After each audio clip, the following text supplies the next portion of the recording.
Okay, so what we got for today is factoring out the GCF, the greatest common factor, okay? Luckily, we've already kind of done this when we solved by factoring in semester 1, but now we're just gonna do that factoring part. We're gonna work on that, okay? So, first thing we always need to do is check, is this written in order? So what I mean by in order is it written from biggest exponent to smallest? So this one only has two terms, but it's to the fourth and then to the second. So that is from biggest to small, so I'm good to go. The next question we're going to ask is, well, what's the biggest thing that can divide both these numbers, right? 15 and 3. What number can divide 15 and what number can divide 3, and what's the biggest of those numbers? Well, 3 can divide both these because 3 goes into 15 and 3 goes into 3. So that's the number I'm going to take out. Now, what's the biggest number of x's I can take out of both? Well, this one has 4 and this one has 2. So at most, I can take a 2 out of both of these because I can take 2 out of 4 and I can take 2 out of 2. So I'm going to put that x2 here, okay?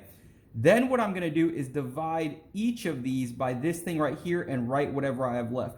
So 15 divided by 3 is 5. If I have 4 x's and I take 2 out, how many do I have left? I have 2, okay? Then negative 3 divided by 3 is going to give me a negative 1. I have 2 x's, I take 2 out, how many do I have left here?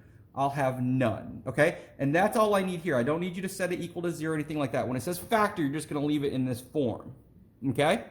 Now, next problem. I have 3 terms this time, but it's not going to change the way I do this at all. First, I'm going to check is in order. So I have a 2, a 3, and an n to the 1, right? So this isn't written in order, so I need to write it in order. So this negative 7n cubed is going to go first. This is a positive 14, so I'm going to put plus 14n squared plus 21n1. Okay, so I'm going to look, what's the biggest number I can take out of all 3 of these?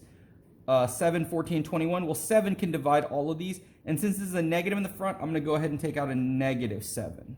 Okay, now I have n3, n2, n1. What's the most that I can take out of all 3 of these, right? Well, I can only take out a 1 because this has 3, I can take 1 out.